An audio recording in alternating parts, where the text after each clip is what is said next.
Hello and welcome to Taiwan Talks, covering the latest global news and analysis from a Taiwan perspective. I'm Yin Khvat. Taiwan was one of 21 economies on either side of the Pacific Ocean participating at this year's Asia-Pacific Economic Cooperation Summit in Bangkok. The country was once again represented by the 91-year-old founder of Taiwan's semiconductor manufacturing company, Morris Chang, since President Tsai Ing-wen is unable to attend the regional summit under pressure from China.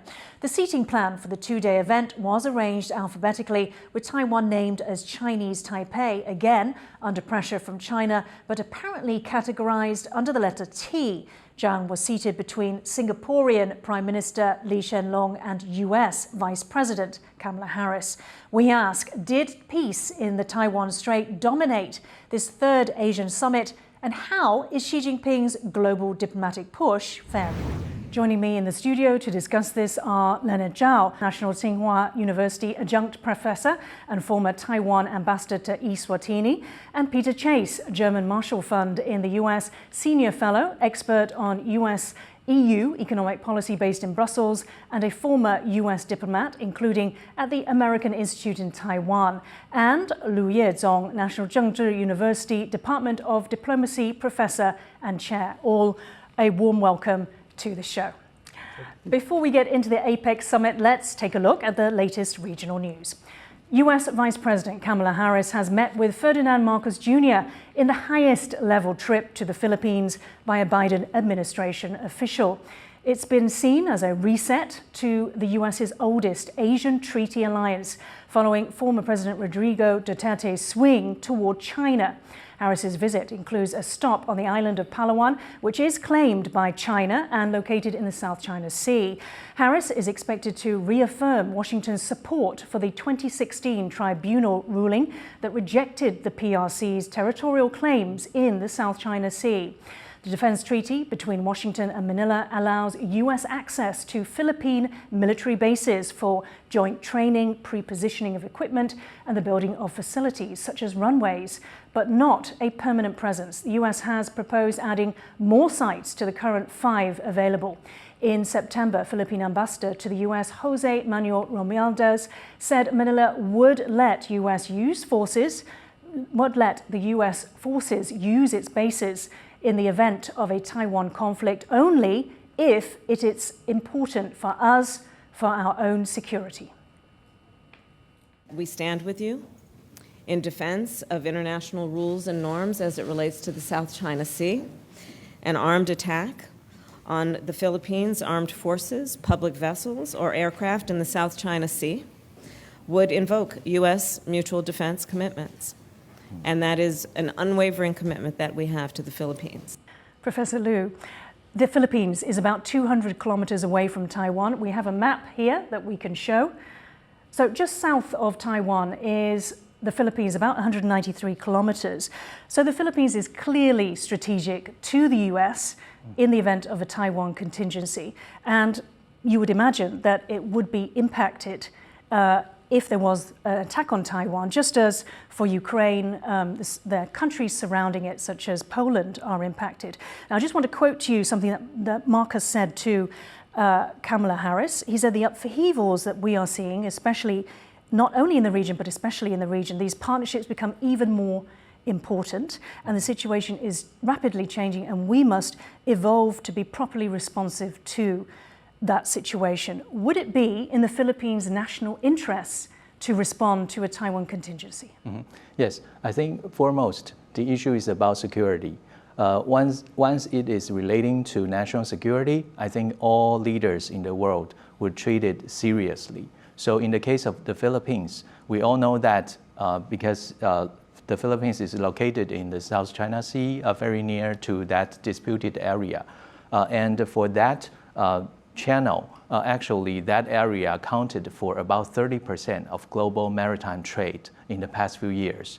So if something happened between China and Taiwan across the Taiwan Strait, we can foresee the area in the South China Sea would deeply be impacted. So for the Philippines, it is not only their security, but also their trading lanes that will be seriously challenged. So I think it is in the Philippines' interest. Of course, the security relationship between the Philippines and the United States can be dated back as early to 1951, when both sides agreed to sign the Mutual Defense Treaty. And recently, actually in October 2022, the United States, along with Korea, Japan, and the Philippines, they conducted a joint exercise. It's a live fire training exercise, trying to deal with amphibious attacks, disaster relief, and also humanitarian assistance. This actually sent a very clear signal to the Chinese. If anything happens in this area, I believe all countries, especially the partners and allies to the United States, would respond actively. Professor Chase, the Philippines would be impacted not just in terms of commercially, in terms of the shipping lanes, but also, as Professor Liu said, in terms of security. So going back a little bit to Ukraine, we saw the missile that was the missile explosion in Poland, and that killed 2. So we can see that, yes, it would not be contained to Taiwan Strait. Contingency wouldn't be contained to just Taiwan. What message do you think Harris's trip at this time, straight after the Biden-Xi meeting, what does that send to Beijing?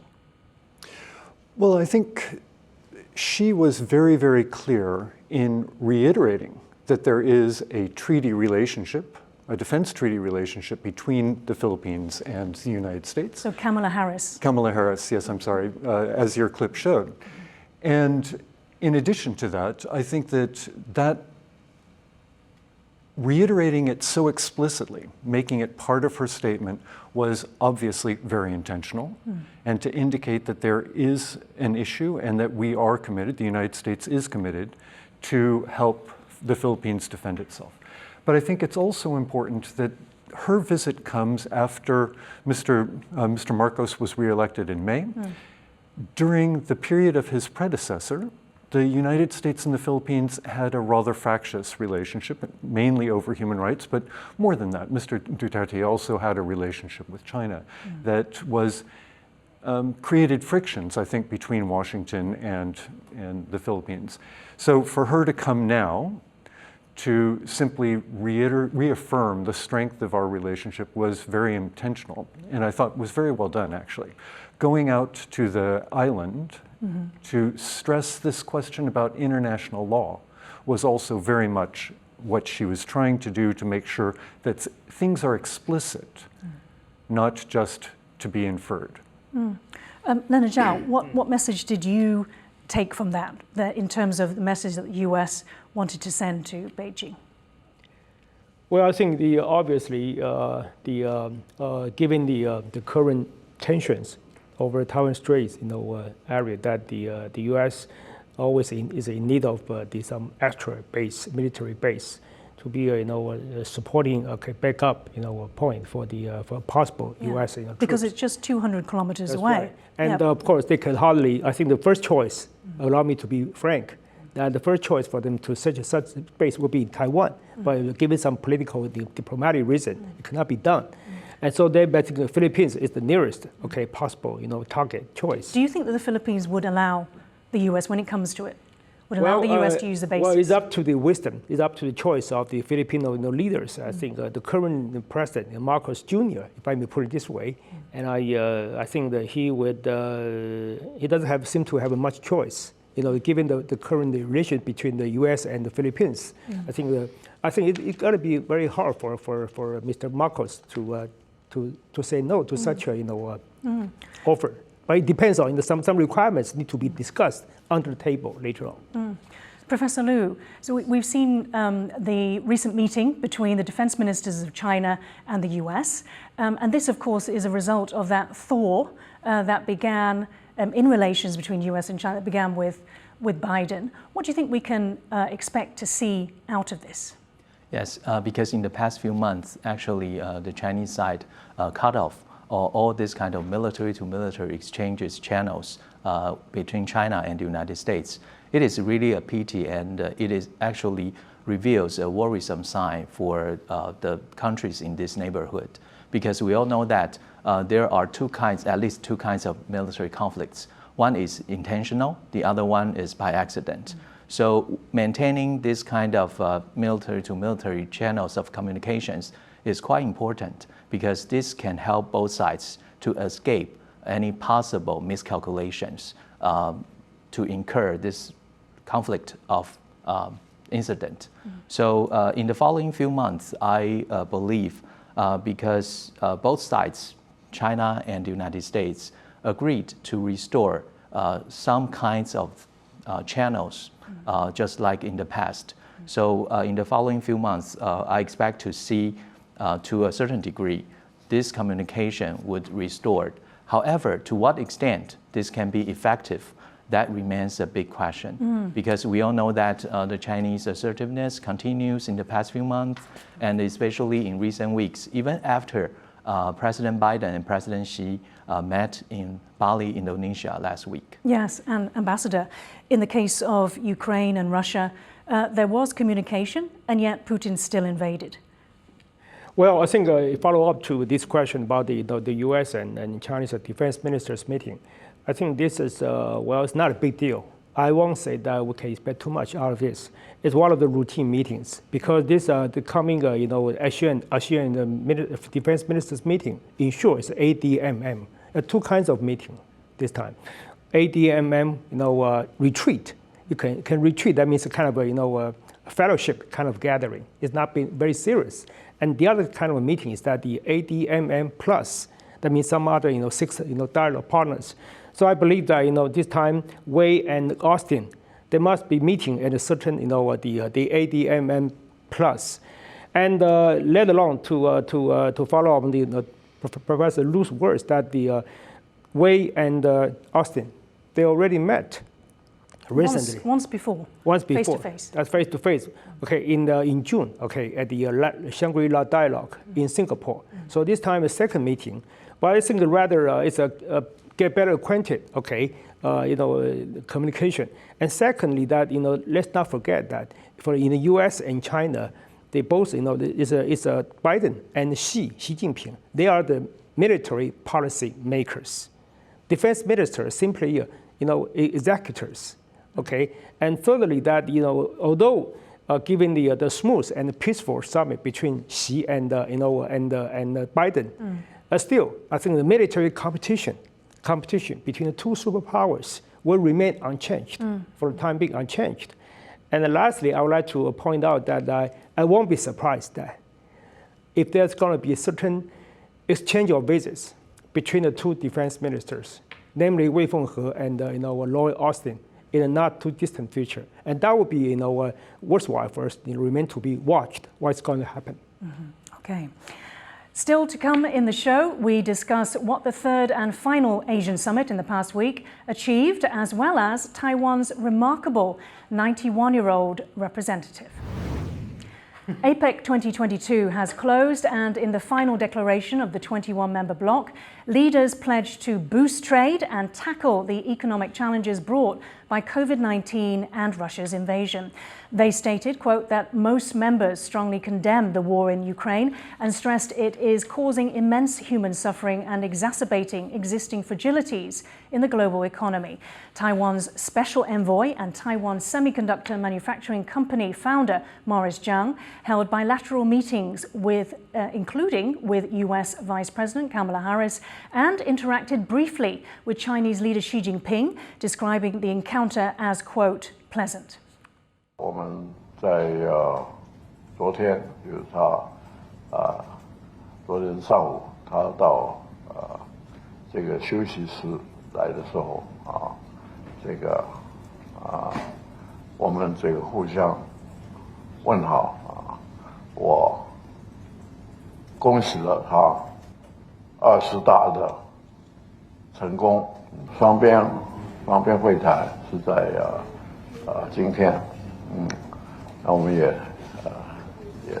照了相那他是对于这个晶片是特别有兴趣是跟我表示是这个他非常欢迎台积电在 Arizona 是市场，他重申了这个美国对这个台湾的这种帮助台湾的这个决心That was Morris Chang speaking at a press conference in Bangkok. Back in Taiwan at the presidential office, Chang announced that TSMC was planning to introduce the 3-nanometer process to its Arizona plant in the US in the fab's second phase, and that Taiwan will remain important to the global supply chain. TSMC is yet to launch commercial production of 3-nanometer chips on Taiwan. Professor Liu, if I can come to you first, how remarkable is it that we have a tech business leader representing the nation on the international stage? Let's take a look at the APEC leaders' dinner on the eve of the summit. We've got a picture there of Anthony Blinken and Morris Chang talking quite closely there. So how does this position, Professor Liu, how does it position Taiwan? How remarkable is this? Yes. APEC is one of the very few intergovernmental organizations that Taiwan can participate equally with China. So this is a very, very important organization to Taiwan, of course. After 1993, after the United States President Clinton elevated the meeting to the summit top leader level, it is always a diplomatic question for Taiwan to be invited to attend that occasion. For all other leaders from the APEC economies, they can go by themselves. But for Taiwan, due to the political reasons, it is quite difficult for Taiwan to achieve that goal. So in the past more than 30 years, we see that the Taiwan president usually received invitation from the APEC host country, but usually he or she would send another representative to representing him or her on that occasion. After 2016, President Tsai, for the very first 2 years, she actually sent James Song, a politician, more maybe leaning to unification politician in Taiwan, to attend this occasion on behalf of her. But with the hope that James Song can interact with President Xi, maybe cordially, but unfortunately, China has their own calculations, so this didn't ward off on the Taiwan side. But actually, beginning in 2018, President Tsai began to send Mr. Morris Chang to represent her. I think this is a very smart move in the sense that we all know that APEC is an intergovernmental organization, but with a major goal in promoting trade liberalization. So Taiwan, as a very successful economy in this region, it is very important for Taiwan to make sure its voice being heard. I think Morris Chang actually play a very significant role, especially right now, chip industries is so important to the world. So for this time, as Mr. Chen mentioned, he interacted with Mr. Xi and congratulated him for his success in the 20th Party Congress of CCP. I think this is very symbolic, especially during this period of time when the cross-strait relations actually went through a very difficult period. So I would say Mr. Chan's attendance is a great success to Taiwan this time. Great. Professor Chase, do you agree that Chang's attendance was a great success? It's always useful for a country like Taiwan to use a platform like this to talk about its achievements. I think that Mr. Chang, Morris Chang, has actually been there before. Even with the previous president, he was a representative on one occasion. I think. 6 times, maybe. Yeah. So he's well known, and he knows the people there, and he knows how to operate it. APEC is different from a lot of organizations in that it is an organization about economic cooperation. And so it's based on economies rather than countries. And that's a diplomatic, quote unquote, nicety that does allow everyone to participate on an equal basis. And I think that, as Professor Liu has just indicated, the importance of the chip industry, the semiconductor chip industry, has become very, very critical recently. And I think that Taiwan's leading role there is well acknowledged. I think it was important for Mr. Zhang and Vice President Harris to also meet and to reiterate, for both of them to reiterate the importance of the Taiwan Semiconductor Manufacturing Company's relationship in the United States and investment with the United States, as well as wherever else it's working. So the investment ambassador in the United States, the Arizona plant, of course, a couple of days after APEC, after that meeting with Kamala Harris, Morris Chang announced that the 3-nanometer chip process would be introduced in the second phase to Arizona. This is a big deal, is it not? And let me put this to you. With hundreds of engineers flying out to Arizona, to the US, and the 3-nanometer chip soon to be produced there, does this reduce the need for the US to defend Taiwan?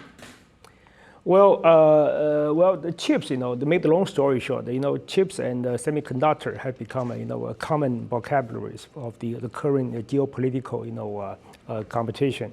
And everybody talking about chips. Like you call it chip diplomacy, or chips competition, or chips race, whatever. I think there's so I think the Morris Chang's visit is kind of irreplaceable because he's the best representative of the Taiwan strengths today, these days. Did the US get what it wanted? It wants to get the most advanced chips. And once it has that, does it change its attitude towards Taiwan? Well, a lot of things need to be talked about, need to be negotiated with the US and Taiwan, obviously. I think Taiwan, as a sovereign and independent country, definitely I rather trust the wisdom and the decision of our leaderships to maintaining our national interest. The chips, because it's going to be a give and take between, it's a common rule, common practice of the international diplomacy or international bilateral relations, particularly chips.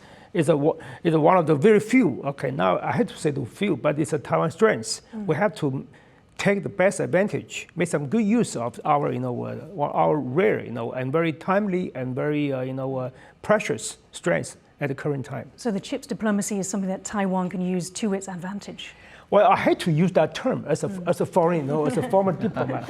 Now there's young people, particularly in Taiwan, they like to quote any like it used to be the mask diplomacy during the COVID-19. I think it's a kind of over exaggerating of this word. But chips is a strength.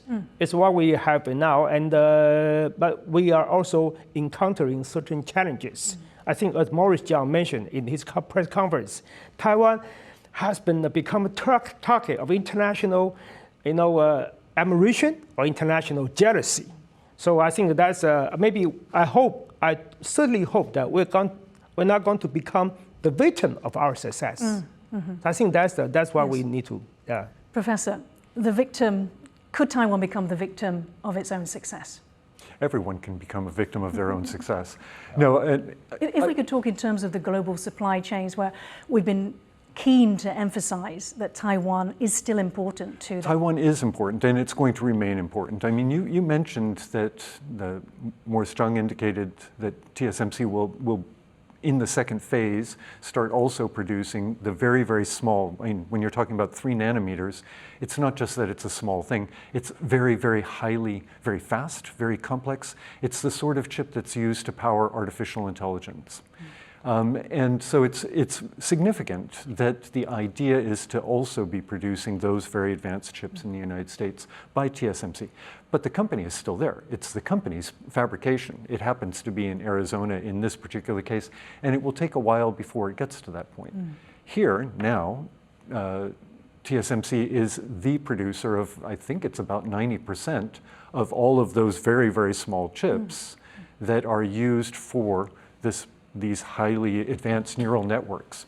And so I don't think that there's a question of Taiwan becoming somehow unimportant. It will remain important in this industry. Okay.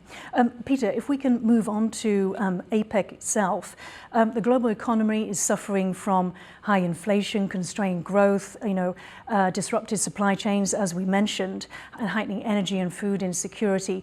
Did APEC, which is, there to tackle the economic challenges of the world, did it have answers to these problems?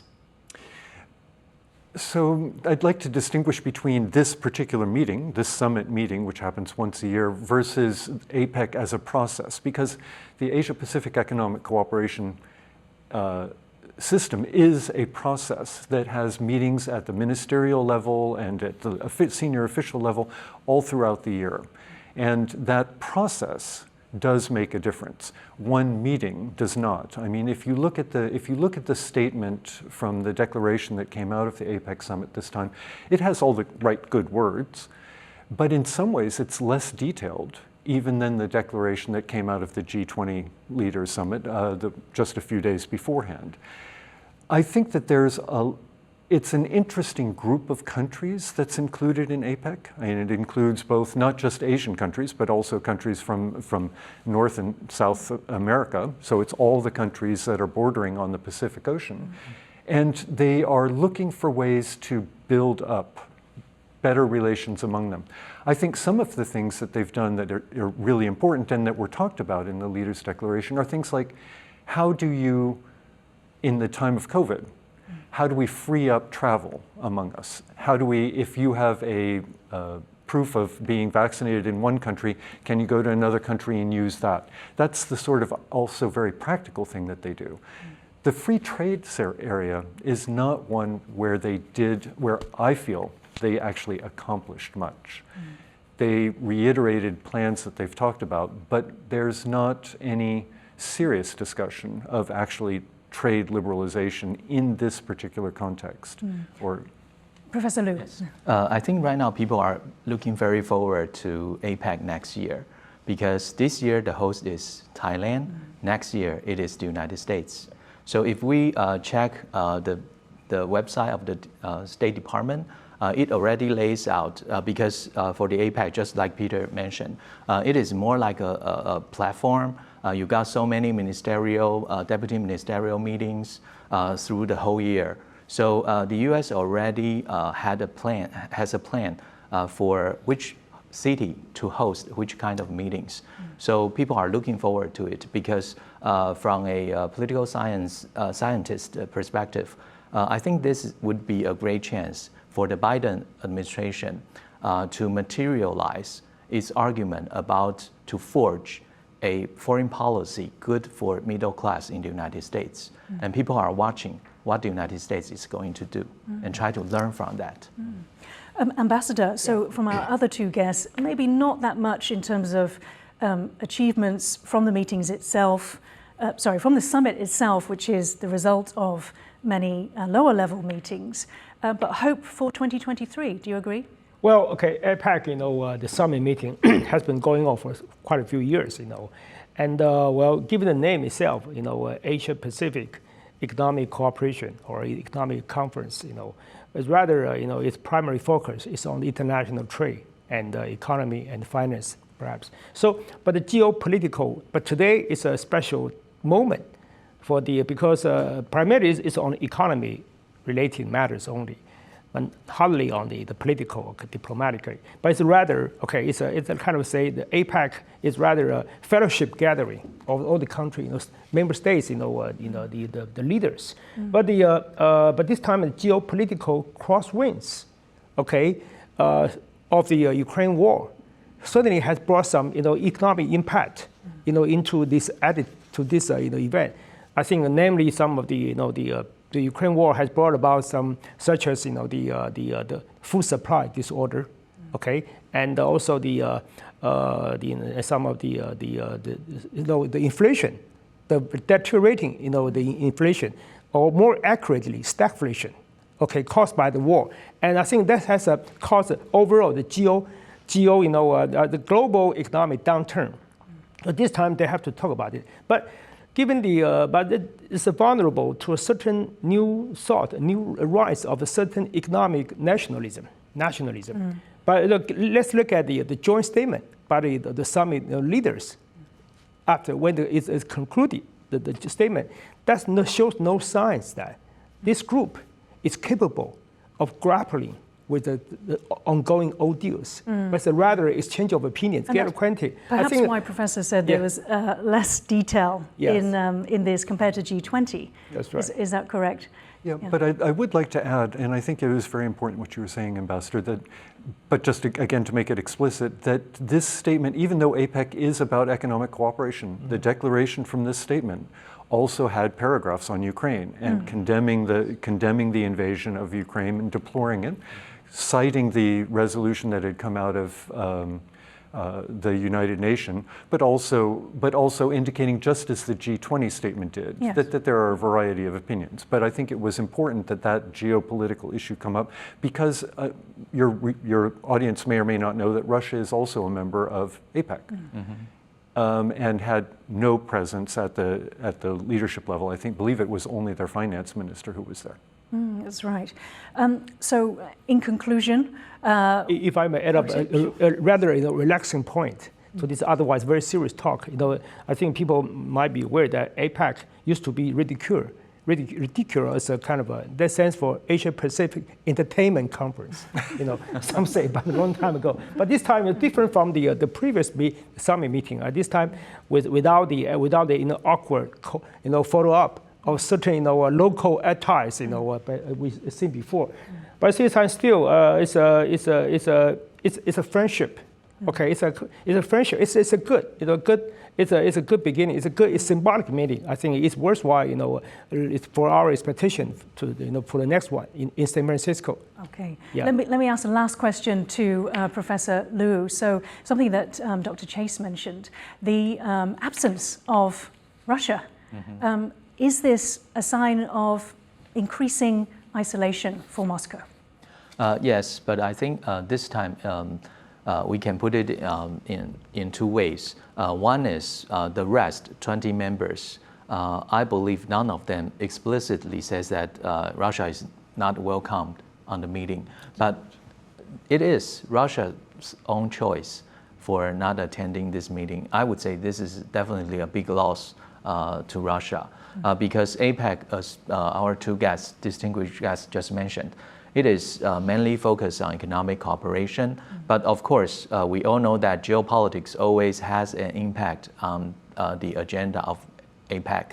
So for example, in the year 2001, it is right after the September 11 incident. So that year, actually, the declaration, the statement, included several paragraphs talking about counterterrorism. So this kind of geopolitics, geostrategic issues are always important to APEC because all the member economies of APEC, most of them are export-oriented. So once there is a fluctuation in global market, everyone got hurt. So this is quite important to all of them. Which would probably indicate why the leaders, the heads of states, go yes, to APEC summit. Right. Okay, still to come in the show, we discuss what Xi Jinping's battle for global diplomacy means for Taiwan and the United States. To comments by Australian Prime Minister Anthony Albanese, which he delivered at APEC, about Taiwan's application to a regional trade bloc. Let's take a look. Of course, the CPTPP is a relationship between nation states that are recognised. Taiwan is represented here because it is represented here as an economy, and there is bipartisan support for the One China policy. We support the status quo on Taiwan and on the Taiwan Strait. We don't want to see any unilateral action which alters that status quo. Since those remarks were delivered, the Australian government walked back Minister Albanese's remarks, saying Canberra's position had not changed. It clarified it would welcome any economy, including Taiwan, into the Comprehensive and Progressive Agreement on Trans-Pacific Partnership, or CPTPP, provided that economy meets the necessary requirements. Australia's Prime Minister Anthony Albanese made his APEC comments a few days after the first one-on-one meeting between Xi Jinping and an Australian Prime Minister in 6 years. The CPTPP is one of the world's biggest trade blocs, representing a market of 500 million people and accounting for 13.5% of global trade. However, accession of new members requires unanimous agreement by existing members. Professor Chase, what's your assessment of Anthony Albanese's comments? Well, he's newly into the prime minister position, and as far as I know, this is his first movement abroad and engagement with APEC and things of that nature. I think it's significant that the government of Australia clarified that CPTPP is open to economies, and Taiwan has applied to begin negotiations, as has China, neither of whom are currently in that trade agreement. So on this case, I would simply say he was trying to make the point that Australia's position hasn't changed, but the nuance wasn't quite right, and you know, that happens. So I think that that's been corrected. More, I think, significant is that his meeting with Xi Jinping is a good sign that the way in which the tensions between those two countries has developed is not good for either of them. And it can only be hoped that the tensions can be reduced, and I think that we'll be talking a little bit about that in some of the other meetings that Mr. Xi had during this round of summits. So do you think that there was any reflection, perhaps, on Anthony Albanese's side to appease China in those comments? Do you think they mark a change, possibly, in Australia's attitude toward Taiwan? I don't think so. And the reason I say I don't think so is because he did reiterate, again, clearly and correctly, that the government of Australia continues to support the status quo, and that that any change in the status quo is done in a peaceful manner. And you know, that's, I think, what all countries have tended to say. I honestly think he may not have been completely briefed on how to respond to the specifics of negotiating into the CPTPP. Okay. I just want to read out some of the words from the Chinese Foreign Ministry's readout after the meeting between Xi Jinping and Anthony Albanese. And it says, a mature and stable bilateral relationship should first and foremost be reflected in putting the differences and disagreements between the two countries in the right perspective. And it's imperative to rise above disagreements, respect each other, and seek mutual benefit and win-win results. Professor Liu, do you think how will Beijing be seeing those remarks by Anthony Albanese? Will they see it as a win for Xi's diplomacy? Yeah, I think in recent years, let me borrow my professor back in my graduate schools, Harry Harding. Recently, he just mentioned that the Chinese leadership always mention win-win situation. But how to define win-win? If I win 1 million, you win 10. It's a win-win. But game after game, if it's always the case, then somebody would raise a hand, says that I'm going to change the rules. So for the Chinese side, I think this kind of attitude, I respect that for sovereign states, we all have different national interests. We all have different priorities. But if from time to time you continue to say you should respect my inherent rights or sovereign rights, something like that. In the meantime, you didn't pay any respect to others, to the other side's argument. I don't see this is a healthy relationship. Yeah. So for the Chinese side, I think I take some positive signs from Xi Jinping's meeting with all those top leaders around the world, which is, I think it is time for the Xi leadership to rethink if it is always that Chinese says that you should respect my entitled rights, and this is why I need to be assertive. But I don't think this is welcome by the international community, and I believe Xi Jinping already received this kind of response during those meetings. That's a very good point. Ambassador, the tone of the communication, as Professor Liu said, coming out of Beijing seems to have a marked change. There's no longer the wolf warrior diplomacy, where there is quite a lot of aggression and rhetoric, and instead there seems to be this shift to being a statesman, being the great statesman for the world. How do you see that shift? Do you see that shift happening? Well, I think mainland China has been suffering from some international isolation or international unpopularity. You know, in the past several years. As I recall, when I was in Washington many years ago, I used to give a PRC, this name a NIC, a rather interesting meaning that it stands for. PRC stands for Public Relations Calamity. Okay, but it has been, has successfully, infuriated most of the countries around the world. But yeah, there've been accusations of them being tone deaf. Okay, but the Sino-Australian relations over the past few years has been going some ups and downs. I think both of them, they need each other. They need each other. Let alone that Australia is one of the biggest, trading partners, or second largest trading partners of mainland China. So this time, when the new Prime Minister of Australia, won the election, I think some time ago, I got a hunch that I thought that the new PM might take a different approach to the China policy of Australia. And then about 2 weeks ago, I read that the new Foreign Minister of Australian government had a phone call conversation. Yeah, it's a Chinese origin with Wang Yi of China. They talked to each other on the phone call. I said, well, I smell that something must be going on, different from from Albanese, the predecessors during that time. I think Australia used to be has been getting too close, uncomfortably too close, but from the Chinese perspective to U.S. in the United States strategy of the Quad, QAD. So I think, but they're waiting for a moment to kind of improve the relations with down under. Okay. Will it affect the membership or the actions of Australia within Quad, within AUKUS?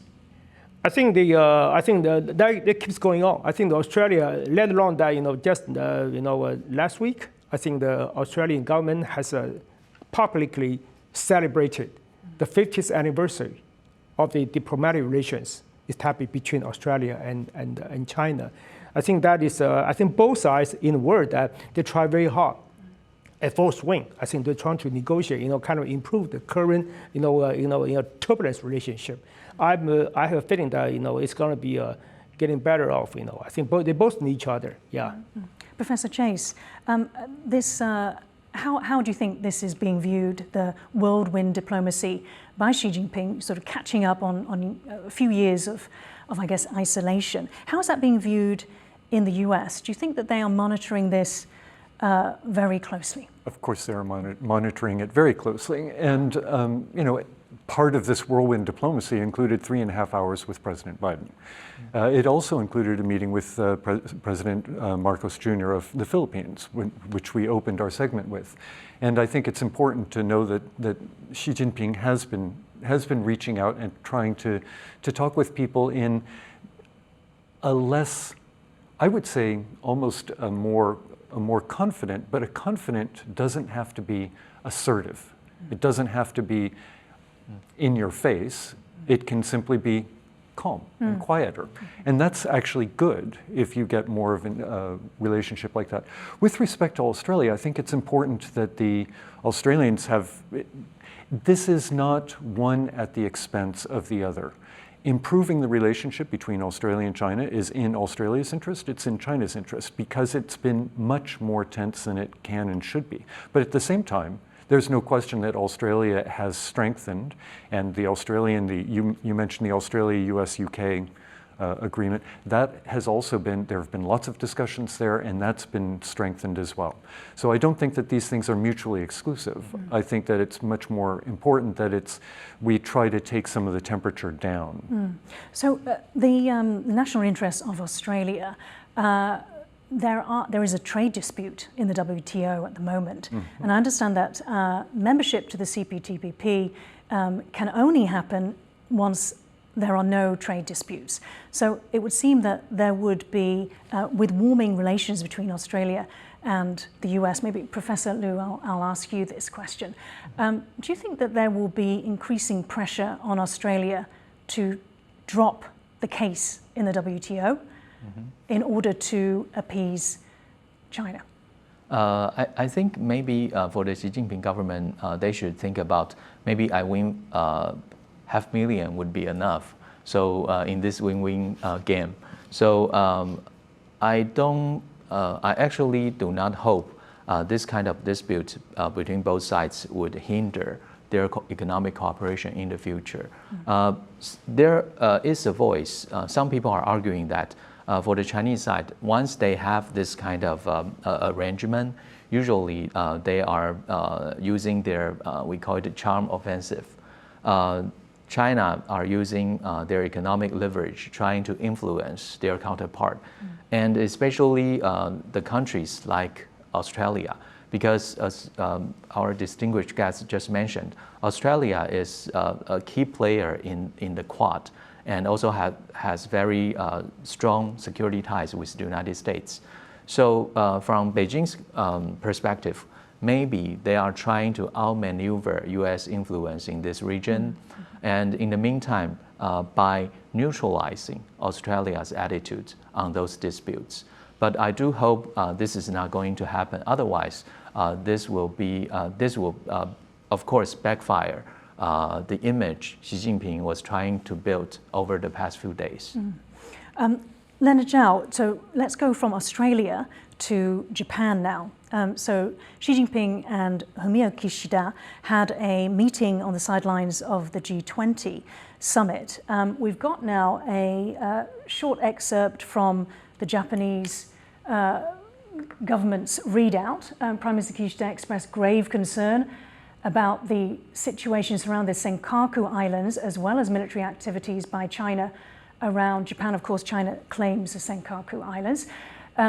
So there's military activities such as China's launch of ballistic missiles into the waters near Japan, including its exclusive economic zone in August of this year. And Prime Minister Kishida for Taiwan reiterated the importance of peace and stability across the Taiwan Strait. And of course, that is in Japan's national interest, Ambassador, too, because we can see that it can spill over. Are there any signs that Japan, like Australia perhaps, with wanting warming ties, being perhaps influenced by what Professor Liu said, perhaps Xi Jinping's wanting to influence US treaty alliances? Are we seeing any movement there in Japan? I think, my answer would be a resounding yes. I think Japanese is trying, on the same, parallel, path to improve the current relations with China. And because, he is suffering some, domestic projects. I think he's trying to use some international diplomatic, achievement to improve his image at home. And speaking of the Japan-US and Japan-China relations, I think that's a reflection of the Japan-Taiwan relations.